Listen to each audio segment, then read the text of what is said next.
حضرت عمر فاروق. یہ جب تاریخ انسانیت کی مرتب ہوتی ہے نا، تو جن لوگوں کو جان سے بڑھ کر اپنا اصول پیارا تھا، ان میں سے جو امامت کرنے والے لوگ ہیں ان میں نمبر حضرت عمر فاروق کا ہے. اور چونکہ کھڑے تھے، سادے تھے، چٹائی پہ بیٹھتے تھے تو سچی بات کرتے تھے، کوئی داغ ہی نہیں تھا ایک منٹ کے لیے. اپنے اصولوں کے لحاظ سے تگڑے بندے، تگڑے. اور درہ ہاتھ میں رہتا تھا جناب فاروق اعظم، اور وہ زمین کو بھی کہتے تھے کہ جب میں عدل کرتا ہوں تو تم کس طرح تیل پی سکتی ہے واپس کا. یعنی ان کے اندر وہ کر و فر تھا، اللہ کا دیا ہوا جاہ و جلال تھا. کیسر و کسریٰ کے بادشاہ کہیں عمر ملنا ہے تو فرماتے ہیں ٹائم کوئی نہیں. اور ایک بڑے سردار قسم کے صحابی تھے، حضرت عمر گئے مکے میں حج کے موقع پر، تو پتہ چلا انہوں نے اپنی گلی کے اندر نا پتھر رکھ کے راستہ بنا لیا. اسی نہیں تھڑی پکی کر لی تھی، موٹر سائیکل لگا لی. تو کوئی بندہ کہے نا تو لنگ نہیں ہوتا، تو کہنے نا میں 5 فٹ جگہ چڈی تو پھر والا نہیں چاہیے سی، یہ کسی کو لنگن ہی نہیں دینا تھا. یعنی رستے کشادہ کرنا حسن ہے دین کا، لیکن تنگ کر دیتے ہیں بلا وجہ. جب ہم ذاتی مفادات پر ملی مفادات کو ترجیح دیتے ہیں تو پھر خرابی ہوتی ہے. اگر قوم کو، ملت کو، آنے والے وقت کو ترجیح دی جائے تو آسانی ہوگی.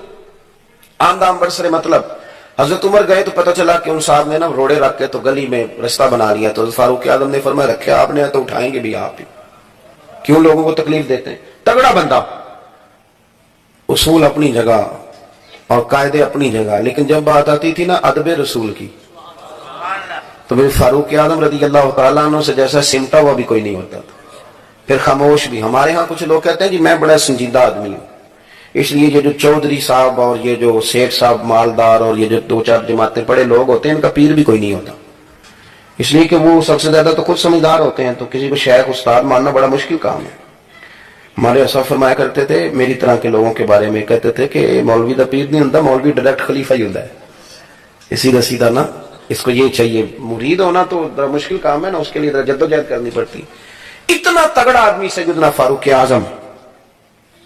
میں بات بس سمیٹنے لگا ہوں. مسجد نبوی میں گزر رہے تھے، جا رہے تھے حضرت فاروق اعظم رضی اللہ تعالیٰ عنہ، تو آپ نے دیکھا کہ ایک چھت ہے، اس کا پرنالہ ہے اور پرنالہ بہہ رہا ہے. تو سیدنا فاروق اعظم رضی اللہ تعالیٰ عنہ اب تو پکے ہوتے ہیں ہمارے مکانات، تو اس وقت کچے جو مکان ہوتے تھے جب پرنالہ بہتا تھا تو ساتھ اس کی مٹی بھی آیا کرتی تھی، اور وہ کپڑوں پر خالی پانی نہیں پڑتا تھا، کیچڑ بھی پڑتا تھا. اور گلی ہو مسجد کی اور گزرنا ہو نمازیوں نے، تو حضرت عمر گزرے تو وہ پرنالے کا نہ پانی، اور حدیث پاک بخاری شریف میں موجود ہے، حضرت عمر پر وہ پانی گرا. سیدنا فاروق اعظم نے لوگوں سے پرنالے کے بارے میں پوچھا تو بہت سارے لوگوں نے اظہار کیا کہ حضرت گزرتے ہیں تو پانی گرتا ہے. اب نمازیوں کی گلی بہت بڑی وجہ ہے نا. حضرت فاروق اعظم نے کچھ نہیں پوچھا، فٹافٹ ایک بندے کی مدد لی اور پرنالہ اکھیڑ دیا. فرمایا گھر والوں سے کہنا کسی اور جگہ لگائیں، یہاں سے نمازی گزرتے ہیں. چلے گئے حضرت. بعد میں مکان تھا حضور کے چچا حضرت عباس کا، پتہ چلا یہ تو سیدنا عباس رضی اللہ تعالیٰ عنہ کا مکان. حضرت عباس کو لوگوں نے بتایا کہ عمر پرنالہ اکھیڑ گئے. فرما کے تو اسی سمت لگاؤ جہاں تو لوگوں کو تکلیف ہوتی. حضرت عمر، اب گھر والے کہنے لگے کرنا کیا ہے، تو سیدنا عباس فرمانے لگے کرنا کیا ہے، عمر نے اکھیڑا ہے عمر ہی لگائیں گے. کہا جناب سیدنا فاروق اعظم کی بات ہے، شیطان رستہ بدل جائے، جن کے جاہ و جلال سے مخلوق ڈرے، عمر ہی وہاں لگائیں گے. فرمایا لگائیں گے نا. میری بات کو سمجھو، ہر جگہ بندہ شیخ صاحب نہیں ہوتا، ہر جگہ بندہ حضرت صاحب نہیں ہوتا، ہر جگہ پیر صاحب. ہاں امام اعظم ابو حنیفہ، ان کی اماں امام صاحب کا ایک شاگرد تھا، تقریر اچھی کرتا تھا، تو والدہ کہتی تھی ابو حنیفہ اس سے مجھے مسئلہ پوچھ کے بتا. تو امام صاحب کہتے میں نہ بتا دوں، کہتی تو تے بچے ہیں تینوں کی پتا ہوئے، اس سے پوچھ کے بتا. امام صاحب گھوڑے پہ بیٹھ کے اس کے گھر جاتے شاگرد کے، اس سے قد چھوٹا نہیں ہوتا بڑا ہوتا ہے، جا کہتے میری اماں نے یہ مسئلہ پوچھا جواب دے. کہتا استاد جی مجھے کیا پتا ہو مسئلے کا، مسئلوں کا تو آپ کو پتا ہے. تو آپ فرماتے چل پھر میں تجھے جواب دیتا ہوں، تو وہ والا جواب مجھے دے. میری اماں مجھے بچہ سمجھتی ہے، تیرا نام لے کے بتاؤں گا تو ذرا مطمئن ہو جائے گی، تیرا نام لے کے. آپ ادب. میرے استاد جی نے مجھے فون کیا ایک دن، بڑا مصروف رہتا ہوں زندگی کے ساتھ ساتھ، مصروفیت بڑی بڑھ گئی تو نیند چیند بھی گاڑی میں پوری کرتے ہیں، ایک ایک دن میں کئی جگہ جاتے ہیں. اس کے باوجود 3-4 درجن لوگ روز ہم سے ناراض بھی ہوتے ہیں. کہ بڑے ہو گئے ٹائم ہی نہیں دیں دے. یہ ناراضگی بھی ساتھ ساتھ ہی چلتی ہے. لیکن اب تو یہ کہ مشکل ہو گیا بہت سارا. محبتیں جو زیادہ پیار کرنے لگے تو جواب بھی زیادہ دینا پڑتا ہے. تو میرے استاد جی نے مجھے فون کیا, فرمانے لگے پرسوں پنڈی جانا ہے. تو میرے سے غلطی ہو گئی. میں انہوں نے کہا میں کہ استاد جی اتنے کی کام ہے. فرمان لگے تینوں وضاحت دینا میں ضروری نہیں سمجھتا. آپ یقین کریں بڑا ادب کرتے ہیں لوگ, بڑا پیار کرتے ہیں میرے ساتھ. شاید اتنا پیار لوگ کسی سے نہ کرتے ہیں جتنا میرے ساتھ کرتے ہیں. لیکن جو مزہ استاد جی کی اس بات نے دیا نا, کہنے لگے پرسوں جانا ہے تے وضاحت بھی تینوں, مینوں بڑا ہی مزہ آیا. میں نے پتہ نہیں کتنے لوگوں کو بتایا. اس کا بھی ایک مزہ ہے. یعنی آپ کسی کا ادب کریں, کوئی ایسی جگہ ہو جہاں آپ چپ کر جائیں, آپ خاموش ہو جائیں. ایک صاحب نے مجھے کہا فلانی جگہ آنا ہے. میں نے کہا نہیں میں نہیں اس دن آ سکتا, مجھے کسی اپنے خاندان کے نکاح میں جانا. اس نے استاد جی کا فون کرایا, میں چلا گیا. کہنے میرے کو تو ساڈے کہتے نہیں ہے. میں کہ تو استاد جی تے نہیں نا.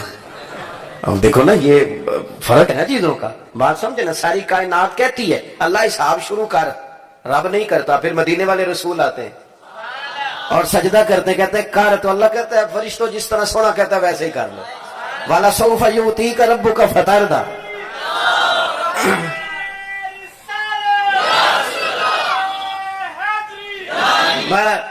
میں جو عرض کر رہا ہوں, جو بات جہاں سمیٹنا چاہتا ہوں کہ ہر جگہ آپ شیخ صاحب نہ بنے, ادب والی جگہ ادب ہی کریں. ہر جگہ نواب نہ بنے, بنے ہوئے. اور ہمارا دل چاہتا ہے کہ ہم گھر بھی جائیں تو گھر والا بھی ہمیں حضرت صاحب بھی کہیں. یہ طریقہ غلط ہے, یہ درست نہیں ہے. آپ کو صحیح حدیث میں ملے گا. سیدہ عائشہ صدیقہ فرماتی ہیں کہ اگر حضور گھر آتے تھے تو گھر میں موجود لوگوں کے ساتھ شفقت کرتے تھے, ان کی ضروریات پوری کرنے کی کوشش کرتے تھے. نبی پاک صلی اللہ علیہ وسلم کسی کو کھانا دیتے, کسی کی ضرورت پوچھتے, گھر میں بھی حضور اسی انداز. حضرت عمر دلیر ہیں, تگڑے ہیں, لیکن وہ ایک جگہ اور ہے. حضرت عباس مسجد گئے, جا کے کہنے لگے پرنالا میرے گھر کا آپ نے اکھیڑا ہے. جناب میں نے اکھیڑا ہے.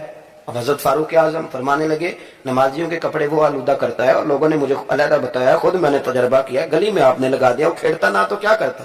اب وہ جلال میں باتیں کر رہے ہیں, سیدنا عباس ہنس رہے ہیں, مسکرا رہے ہیں. کہنے لگے آپ کی بات ختم ہو گئی, دلیلیں آپ کی ساری ٹھیک ہیں, وہ کھیڑنا ہی چاہیے تھا, صحیح کیا. اب میں بھی کچھ کہہ لوں. جناب کہیے. فرمانے لگے جس دن میں یہ مکان کی چھت ڈال رہا تھا نا, مدینے والے رسول بھی تشریف فرما تھے, اور یہ جو پرنالا آپ نے اکھیڑا یہ نبی پاک نے اپنے دست مبارک سے لگایا تھا. یہ لفظ کہہ کے تو حضرت عباس چل دیے, بات جو ختم ہو گئی. فرمایا ٹھیک کر دیا, اکھیڑ دیا, پر یہ یاد رکھو لگایا حضور نے تھا. حضرت فاروق اعظم نے علتیں بھی چھوڑ دی, وجوہات بھی چھوڑ دیے, دوڑ کے حضرت عباس کا بازو تھاما اور پکڑ کے وہ پرنالا بھی اٹھایا, اسی جگہ لے گئے. کہنے لگے میں جھکتا ہوں, آپ ذرا میرے کندھے پہ چڑھے اور یہ پرنالا ذرا دوبارہ لگائیں.